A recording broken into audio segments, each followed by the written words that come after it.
राखी जी।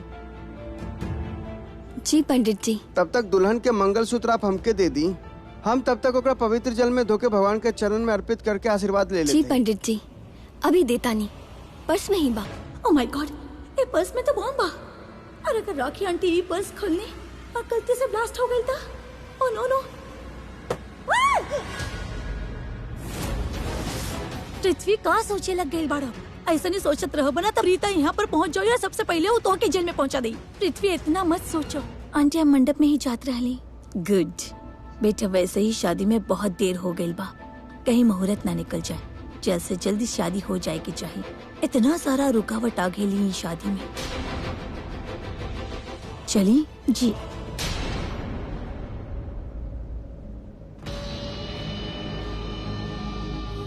हमार नाम पीएम है, पृथ्वी मल्होत्रा, और काम केहू के भी 2 मिनट में अपन बोतल में उतारल। तो के का लागल कि हम तोहार बोतल में उतर जाए? ये तोहार सपना हा ना करे वाला हम केहू के कॉल के पिताजी के मार डाला। काहे कि हम पिताजी से बहुत प्यार करत हैं, और हमार पिताजी आपन माँ से बहुत प्यार करेली। तो सबसे पहले पिताजी आपन माँ के बचावे खातिर जे हैं तो एक काम करत हैं, सबसे पहले अपन भाड़ा के गुंडा के कॉल करके कहते कि जैसे ही पिताजी हैं उनका पकड़ के सेफली रखता। एकरा कहल जाला एक पंथ और 2 काम। यहाँ शादी भी हो जाए और वहाँ हम अपन ही भाड़ा के गुंडा से अपन पिताजी के बचा ले और उनका नजर में हीरो बन जाए। बस एक बार जल्द से जल्द सलीम के शादी पंचायती बिजनेसमैन से हो जाए, ओकरा बाद हमार बारी, हमार शादी हो जाए पिताजी के साथ। गठबंधन हम बांध देले हई, अब एकरा के केहू न छुड़ा सकेला। अब ये दोनों शादी पूरा हो जावे के बाद ही मंडप से उठी हैं। अब कोनो शोर शराबा ना, कोनो शरारत ना, बस ये शादी होगी। यह मुहूर्त में होगी।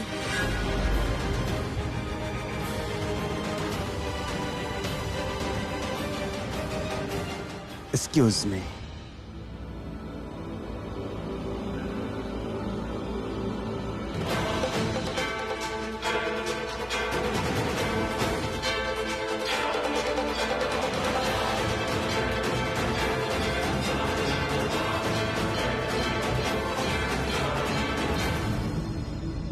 वॉचमैन।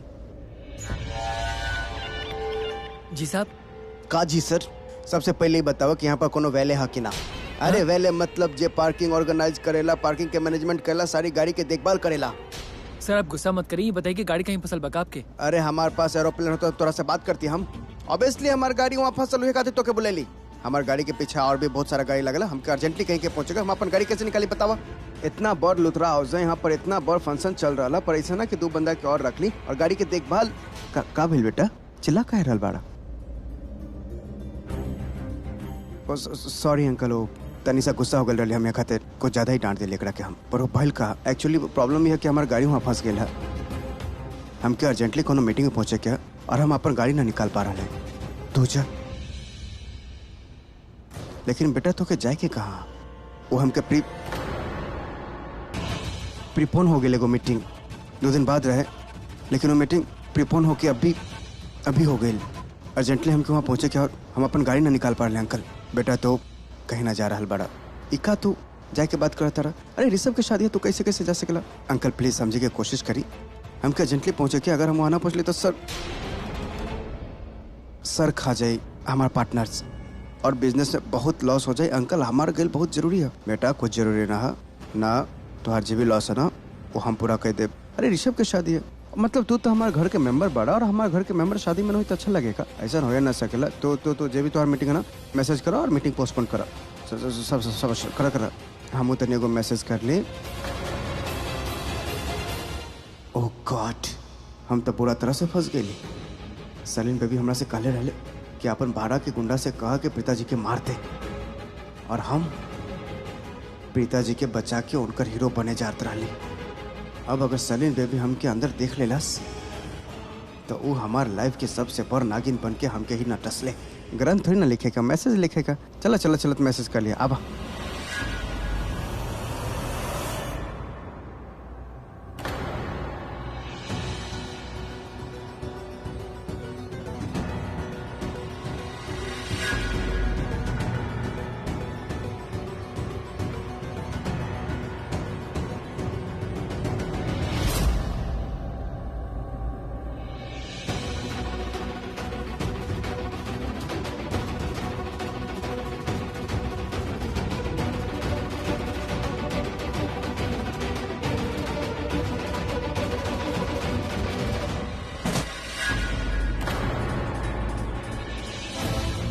अबे देखा उन्हें क्यों बाका?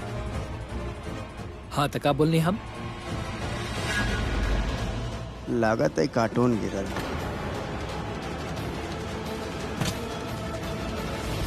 बॉस यहाँ कोई ना। अच्छा चल ठीक बा, आजा।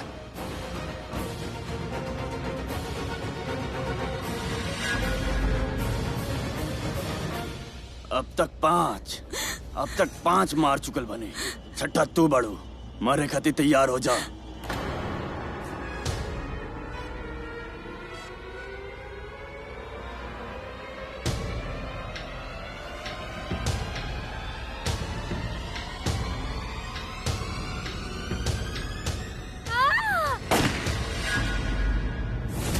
अरे पकड़ो पकड़ो, देख का रहा बड़ा। अरे रोको, ढूंढो पकड़ के। अरे यार का करते पकड़ो पकड़ के। तार इतना हिम्मत हमारा चलाकी करते रहे तू। हमारा चलाकी तू कितना भी उछल कूद कर ला, लेकिन आज तक मरे हैं क्या बा?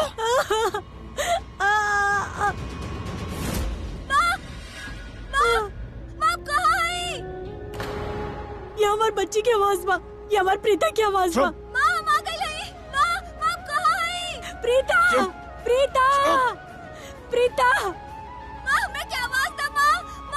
कहाँ भागलू? अबे ढूंढा उकरा के। अबे ऊ रहल।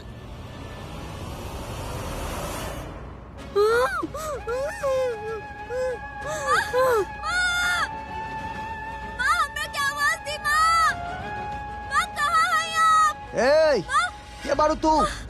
रुको रुको, पकड़ो पकड़ के। भाई पकड़ो, उन्हीं से जा।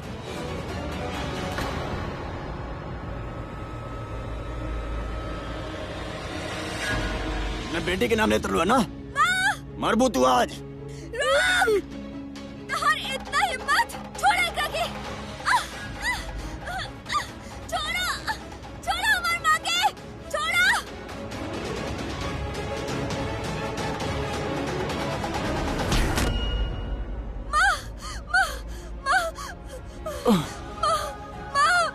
माँ उठो, माँ गई नहीं, माँ उठा, माँ आके खोलो, माँ उठा ना, माँ। तू हमके मर लो, अब तू भी मरबू। छोड़ो। बंटी। हो बॉस। सैलू। Yes boss. चल अबे चल। हाँ हाँ, चल बना कर। दा चल। हाँ। बंदा हमार। छोड़ो। तू हमारा पे हाथ उठाई लो, तू भी मरबू, तार माँ भी। आज हमार पूरा साथ, छठा तू और सातवां तार माँ। तैयार हो जा। ना, एक मिनट, माँ, प्लीज मत मारा।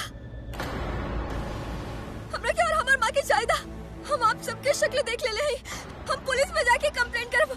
हम हमार माँ के यहाँ से लेके निकल जाए और तू सब फंसबा। प्लीज मुझे और हमार माँ के यहाँ से चाहिदा। प्लीज हम केहू के कुछ ना बोलब, हम केहू से कंप्लेंट ना करब, लेकिन हमरा के चाहिदा। प्लीज हमारा के और हमार माँ के छोड़ दा। अरे जैसे बच के जईबू तबे तो कंप्लेन करबू ना। आज तू मरबू और तार माँ भी। हम 3 तक गिनती गिनब, तीसरा में ट्रिगर दबाल और तू खलास। शुरू करते नहीं। 1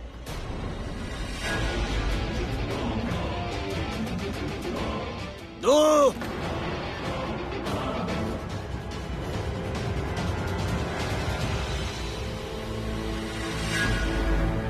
बस एगो गिनती दूर बा और तार मौत। जा, ऊपर वाला का बुलावा आइल बा। भाई हाथ मत लगिए हमारी बेटी के, हाथ मत लगाइए ना तो चीर डाले। हाथ मत लगाइए, हाथ मत लगाइए हमारी प्रीता के। पीछे पीछे पीछे हट हमारी प्रीता से। ए माजी, माजी क्या करते रहो आप? चीर डाले मैं बताओ तनी। ना ना मारिया मत, हमने के कुछ ना करब जा।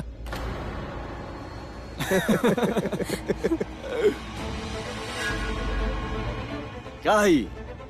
अरे माजी, हमारे हाथ में गन बा, गन, और आप हमके एक कांच के टुकड़ा से डराओ तरु। ये मुसला कौन तोप ना।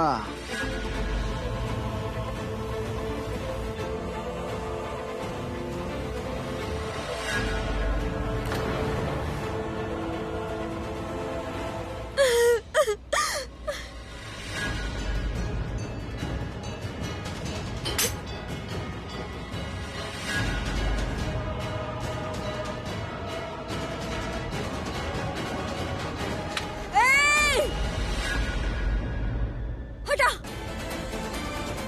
चला, हटा यहाँ से, चला, पीछे हटा। खबरदार जा हमार माँ के हाथ लगा लेता, हम गोली चला दे।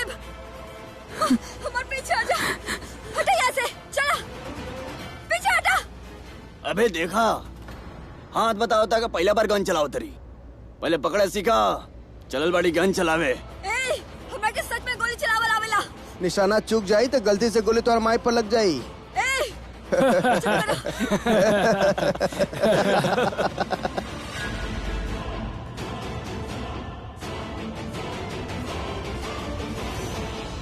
हम सच में गोली मार दे हम गोली।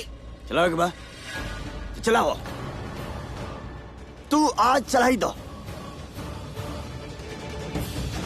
अरे चलाओ ना, गन चलावे चलल बड़ी। बॉस के प्रीता बेटा तू तो ठीक पड़ो ना।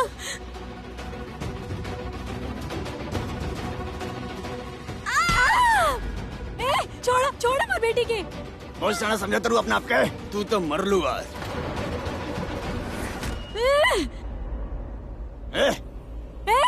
औरत के कमजोर समझे ले, कमजोर समझे लेते हो। हमारी बेटी पे गोली चली बे, हाँ?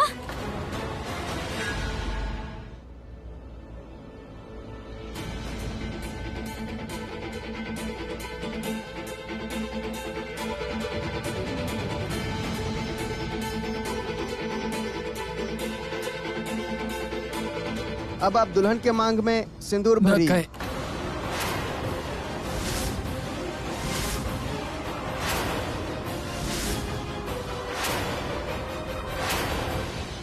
यो पंचायती बिजनेसमैन, तू दुल्हन के मांग में सिंदूर ना, अपन तबाही भरबा।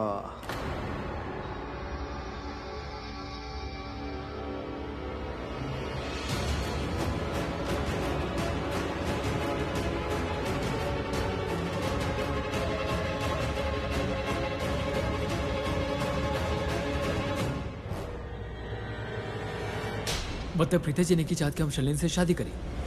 नहीं की चाहत।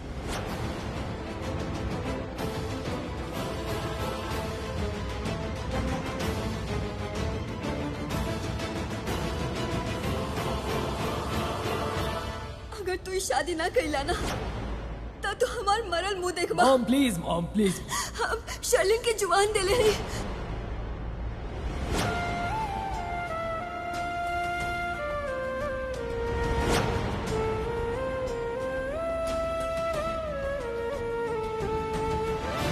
अरे यार, ये लोग कहे गई?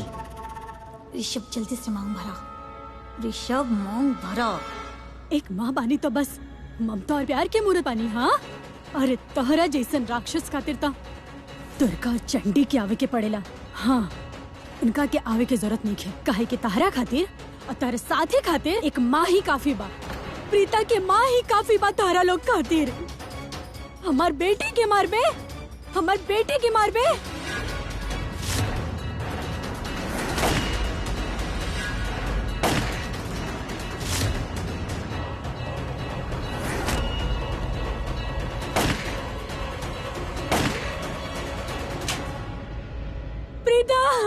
प्रीता प्रीता देख देखा सब चल गए हमार बच्चा बच्चा उठ ना उठ जाना प्रीता उठ जाना प्रीता देख सब चल गई ले प्रीता उठ उठ हमार बच्चा।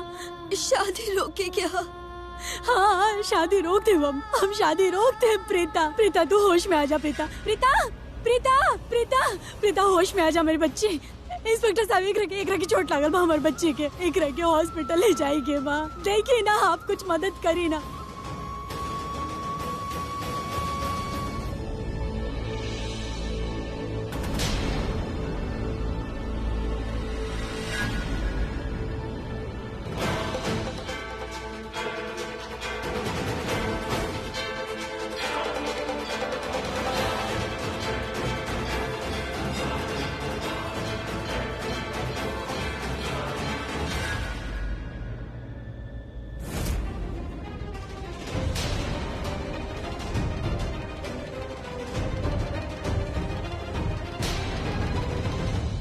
अब मंगलसूत्र ले आई। बस पंडित जी आवते होगी।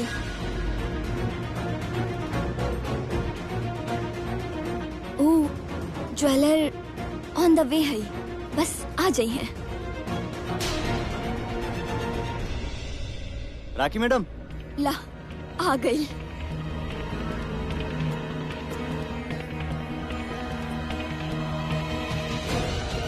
ये रहल आपके mangalsutra. Thank you so much. You R welcome.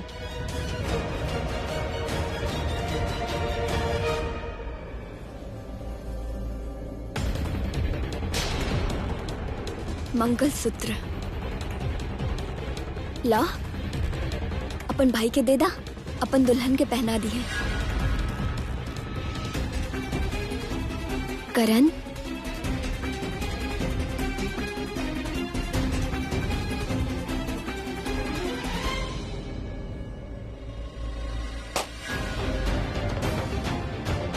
पंडित जी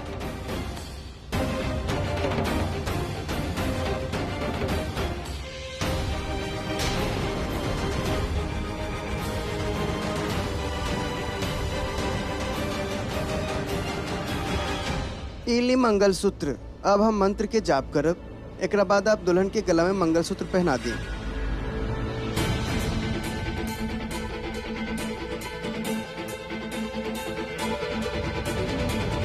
मंगलम भगवान विष्णु मंगलम गरुड़ध्वज मंगलम पुंडरीकाक्ष मंगलाय तनोहरि।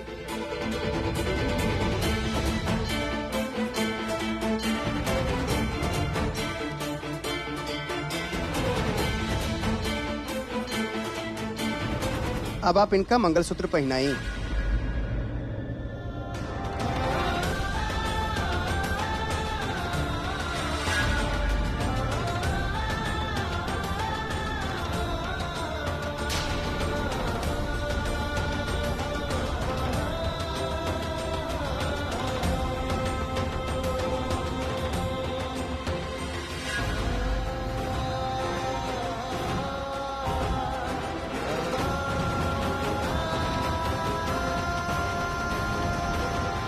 ऋषभ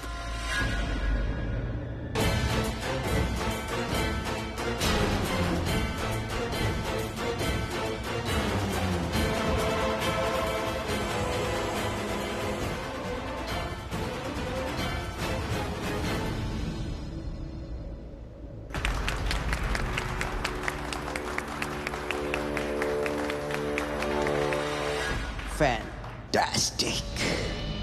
बांध ले लस अपन गला में अपन सरले नाम की घंटी। अभी घंटी दिन रात बची।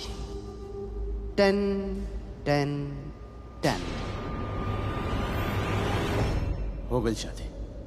इतना मेहनत करनी, इतना तोड़फोड़ करनी, इतना ड्रामा करनी कि अटक जाओ शादी। बस प्रीता आ जाओ, बस प्रीता आ जाओ। उन्ना है आज ये शादी भल बना तो सिर्फ और सिर्फ प्रीता की वजह से। All credit goes to you, Preeta Arora.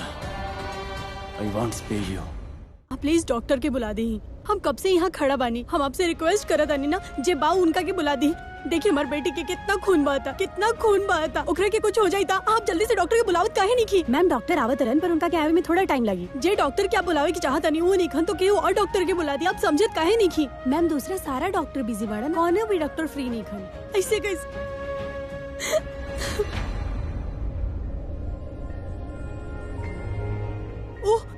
O doctor बाना उनका के बोल दी कि हमारी बेटी के देख ली। हाँ मैम, लेकिन ई वक्त तो केहू भी पेशेंट के अटेंड ना करी है। वो पिछला 27 घंटा से हॉस्पिटल में बाड़ी और लगातार पेशेंट के देखा जा रही।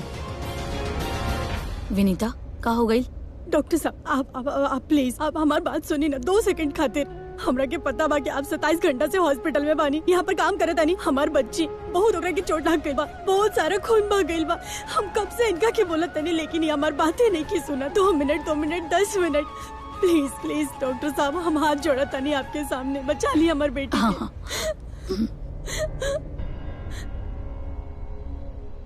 ओह माय गॉड, इनकर कंडीशन बहुत खराब बा। ई बच चाहिए ना माँ।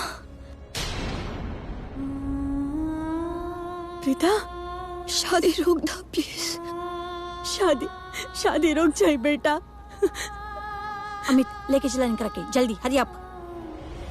अब आप दोनों फेरा के खातिर खड़ा हो जाए।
अब अंतिम फेरा में वधु आगे चली।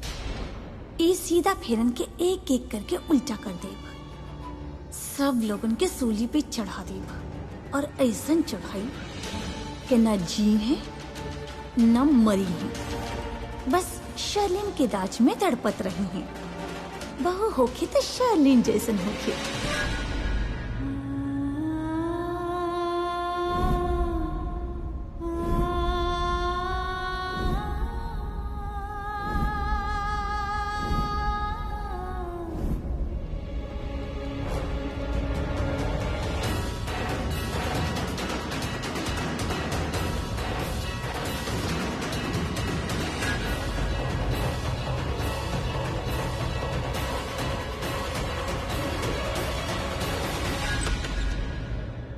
आप यहीं रुक जाएं। चलो संभाल के। डॉक्टर साहब Excuse me. बच्ची।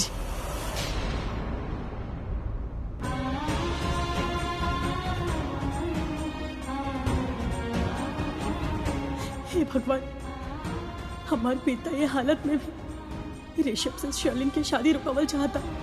पता ना वो लोग ऋषभ से शर्लिन की शादी ना करा देले।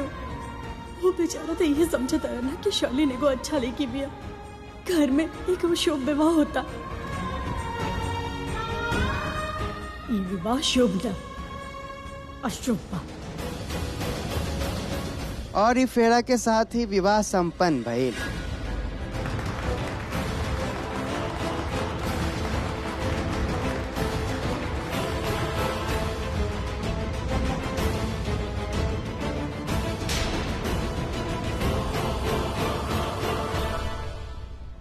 पुन्नू बेबी सपना देख ले रहलस हमारा और ऋषभ की शादी के।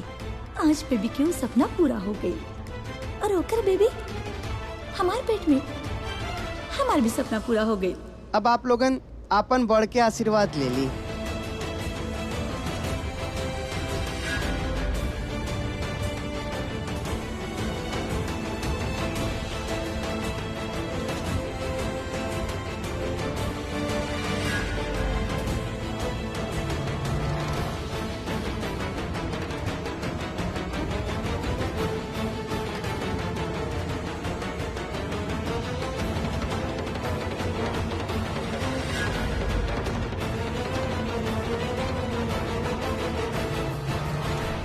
Congratulations mister Mrs Luthra.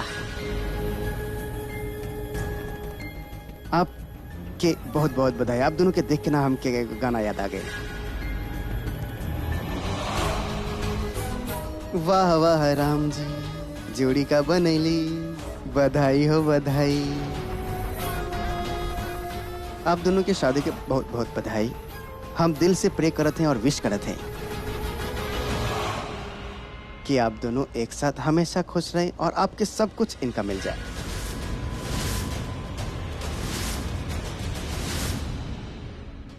I mean आपके सारा प्यार इनका मिल जाए।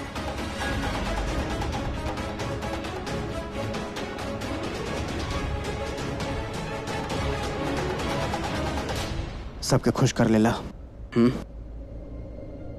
बहुत अच्छा बड़ा तो बेटा, सबके खुश रखे के चाहता रहा। माता रानी से दुआ करब वो हमेशा तो के खुश रखे। और सुना, तहारी बाप तो हमेशा तुम्हारा साथ है।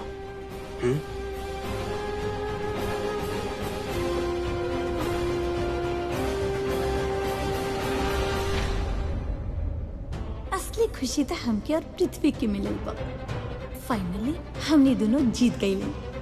वो प्रीता बहुत कोशिश कैले रहल ना हमार शादी रोके खातिर, पर रुक ना पाइल।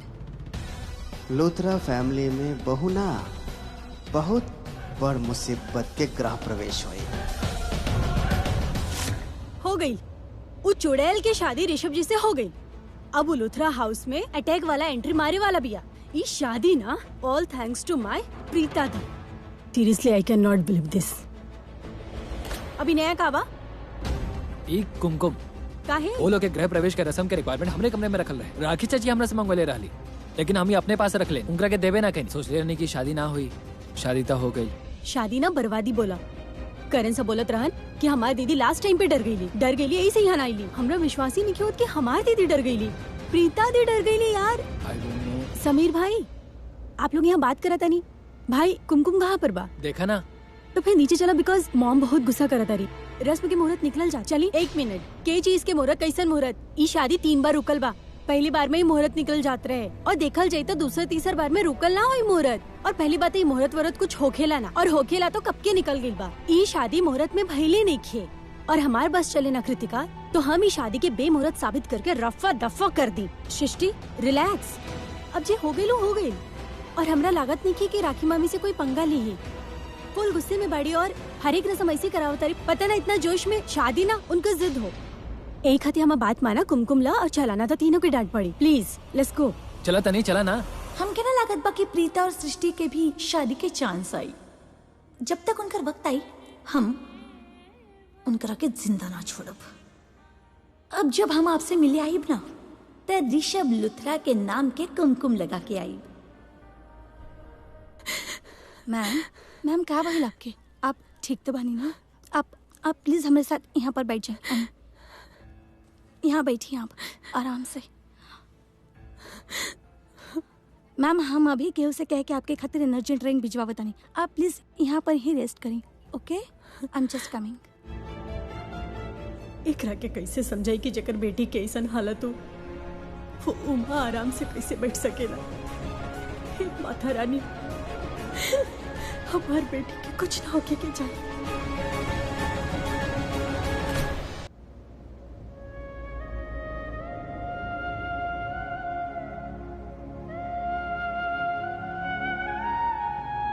शिवलिंग बहुत बड़ा कैली हो तू हमरा साथ जे कैलू से कैलू।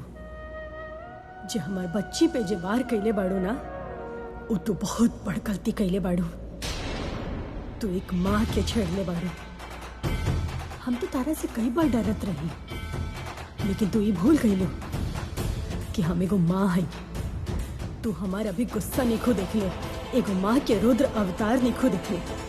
एक माँ अंदर से चाहे कितना भी कमजोर हो, लेकिन जब ओकर बच्चा पे बात आवेला ना, तो ओकर अंदर जो ताकत आवेला, उस ताकत के अंदाजा तोहरा के नहीं। उस ताकत के अंदाजा हम तोहरा के करा के रहब। आज हम बहुत खुश हैं। हम सास बन गई नहीं। आज हमार पहला बहू के गृह प्रवेश होत बा।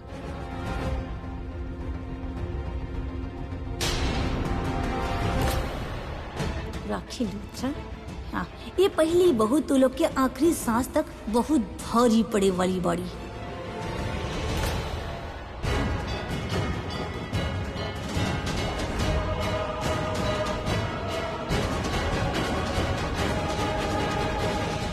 ये लोगन के लागत बा क्या हमें एगो सीधी साधा सिंपल सी बहू बाड़ी जे बहू बन के इनकरा घर में आ रहल बानी और सबके जी हुजूरी करब। ना, हम बहू ना, हम ऊ बिजली बानी जौन इनकरा घर में कहाँ कहाँ टूट के गिरब ए लोगन के पता भी न चली।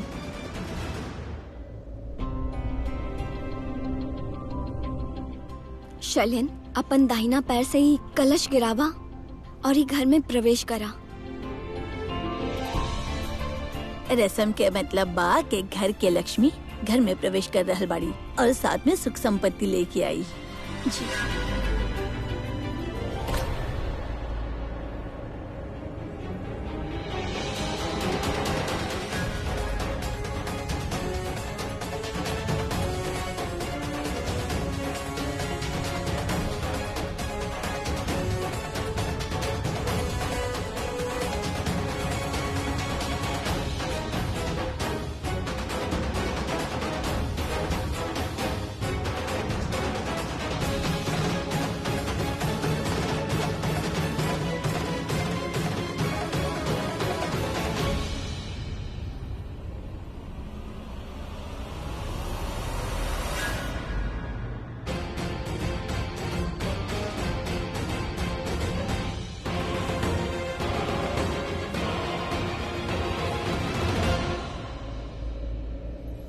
गृह प्रवेश तो हो गई, अब होके दूसरा रस्म के तैयारी। संजना जी, जब तक दूसरा रस्म के तैयारी न हो जात बा, हम शैलेन के कमरा में ले जात बानी। थक गई होगी, थोड़ा सा आराम कर ली। महेश जी, आप ऋषभ के हमार कमरा में ले जाएं। सुहाग रात से पहले ही दोनों एक साथ ना रह सकेले ना।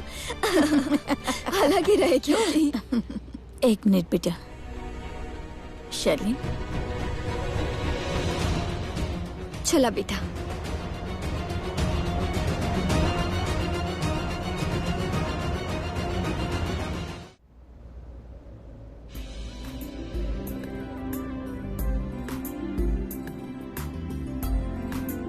शैलेन बेटा, आज से ही कमरा सिर्फ ऋषभ के ना बा, तहार भी बा। जितना हक एक कमरा पे हमार ऋषभ के बा, आज से उतना ही हक तहार भी बा। हम इतना खुश बानी कि तू हमार बहू बन के आई बाड़ू ई घर में।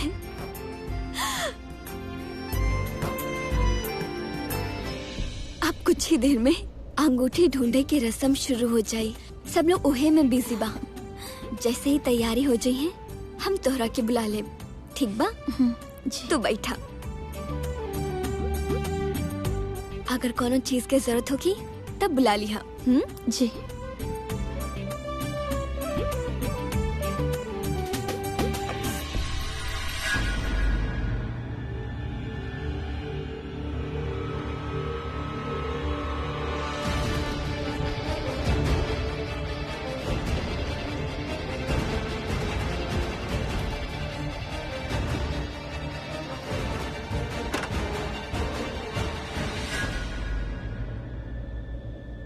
ऋषभ लुथरा से शादी करे खातिर, एक घर में आवे खातिर, एक कमरा तक पहुंचे खातिर न जाने हम का कुछ ना कईनी, कितना पापड़ बेलनी, लेकिन फाइनली हम मिसेस ऋषभ लुथरा बन ही गई।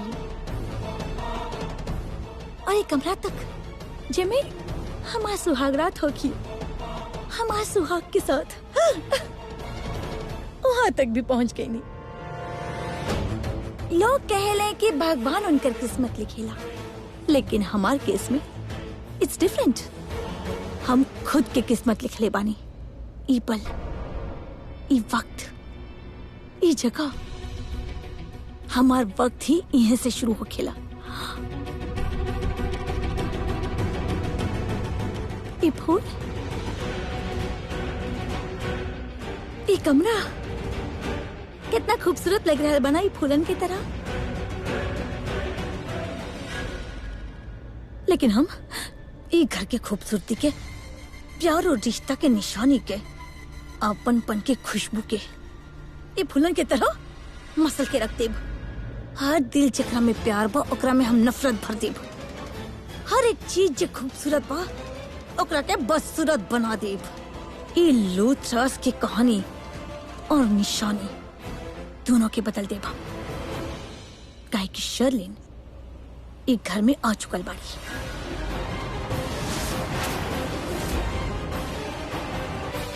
अब हमनी जे रस्म करे वाला बानी ओकरा के कहल जाला अंगूठी ढूंढल के रस्म। ई कुंडा में पहले से हम कुछ गहना रख देले हैं, जैसे कि कड़ा, नेकलेस, ब्रेसलेट वगैरह वगैरह। अब हम ये अंगूठी ई कुंडे में डाल दे। अब आप दोनों के ई अंगूठी ढूंढ के निकाले के बा। ओके? ओहो, कैसे समझा रहल बाड़ू तू? ऐसा लागत बा कि तू कोनो रियलिटी शो के एंकर बाड़ू और तू कुछ बता रहल बाड़ू। हम बतावत बनी। ये गेम नहीं खे, ये भविष्य के सरकार के चुने के जंग बा। जय जंग जीत लेलस वो सरकार बन गई। देखा, अगर लड़का जीती ना तो लड़की पे राज करी, और अगर लड़की जीत गई ना तो लड़का के अपन उंगलियन पर नचाई। तू दोनों ही मत करी। हाँ, ये सिर्फ एगो रस्म बा। हाँ तो हम का करत रहनी, देखा 4 बार अंगूठी निकाले के चाहिए। अगर दोनों दो बार अंगूठी ढूंढ लेलस तो समझ कि जिंदगी में कदम से कदम मिला के चलबा। दोनों फैसला साथ मिल के करी है, हर चीज साथ करी है। ठीक बा, तो शुरू करेंगे। कम ऑन, लेट्स सी के जीतेला। ओके, यस, लेट्स सो नाउ द काउंटडाउन बिगिन। 1 2 ऋषभ तो के जीते के बा। देखा, हमने के नाक मत कटाई है बाना, वरना तू बन जाइबा जोरू के गुलाम। मॉम, हम काउंटडाउन शुरू कर देले बानी। ओके ओके, सॉरी, चलो फिर से शुरू करी। ओके, 1 2 3 ये कम ऑन।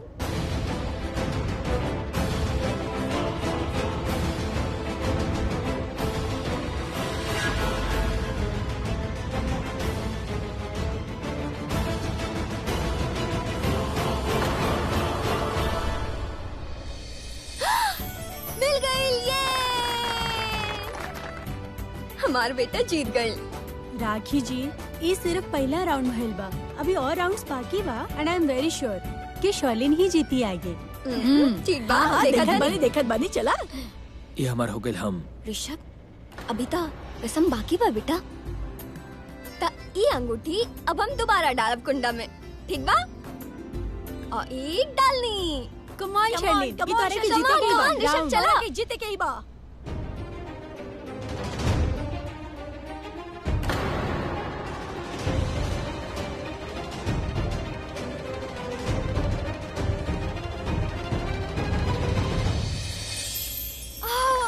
दूसरा बार भी हमार बेटा जीत गई। याद बा ना संजना जी, का कहली रहनी हम? अब तीसरा राउंड होगी। ओके?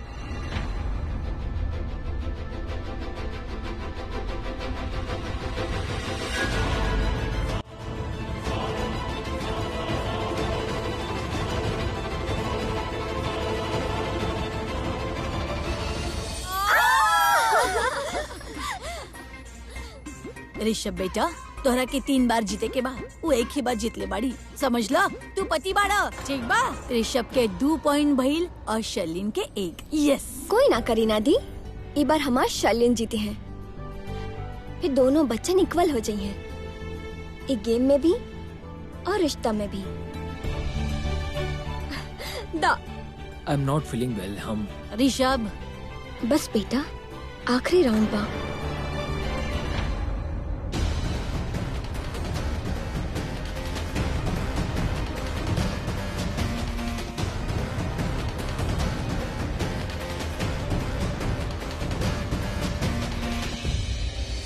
संजना जी, फिर से हमार बेटा जीत गई। भगवान हमार इतना जल्दी सुन ले बानी ना। अब हम चाहत बानी कि सारा ऐसा बात सुने हमार भगवान। ओके,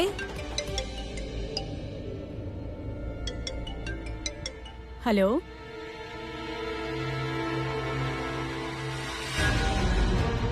एक मिनट। हाँ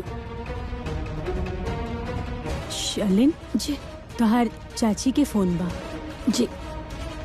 हेलो हेलो मैडम, रीता हमने के अड्डा पे पहुंच गए रही। वो अपने माँ के वहाँ से ले गई। वैसे हम तो उनका सर पे बहुत जोर से मरले रहनी, लेकिन वो बच गई। वो अभी हॉस्पिटल में बड़ी। हम भी वही हॉस्पिटल के बाहर खड़ा बने जाऊं कर माँ के लेके आई बड़ी सिटी हॉस्पिटल। सॉरी मैडम, हम आपके माँ के फोन पे फोन कही नहीं है, आपके फोन तो लागत ही ना रहा।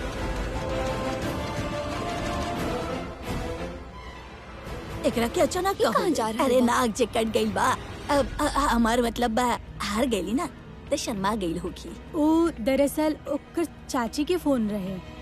वो शादी में भी ना पैली और नियरली 1 साल से कोई बात भी ना भइल रहे। I think she got little emotional.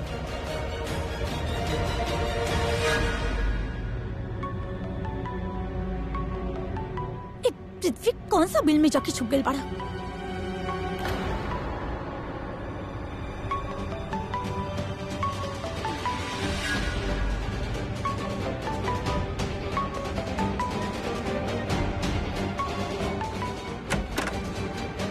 जब फोन तोहर हाथ में बा तो फोन काहे ना उठा रहल बाड़ो। अगर खुद के इतना ही समझदार समझता हूँ तो खुदे का ना समझ लेता हूँ कि अगर हमारा फोन बज रहा फिर भी हम ना रिसीव कर रहे तब के ना उठावे क्या फोन। देखे के फोन DANGER डेंजर। डेंजर मतलब के हमार ना होए वाला सासू माँ और तोहार माई हमके सपना थोड़ी ना है कि तू अपन माई के फोन से फोन कर रहा हो। तू और हम बहुत जल्दी डेंजर जोन में फंसे वाला बानी। हम तो ऐसे कॉले रहनी ना प्रीता और सदला पे नजर रखियो। यहाँ क्या कर रहा बड़ा बैठ के अंडा दे रहा बड़ा का तू। अंडा दे रहे या मुर्गी पहले जाके वो अपन ससुर जी से पूछा। जबरदस्ती वो हमारा हाथ पकड़ के यहाँ ले आइले। तांडव करे क्या ना तो अपन ससुराल वाला के सामने करा, हमरा सामने ना चली।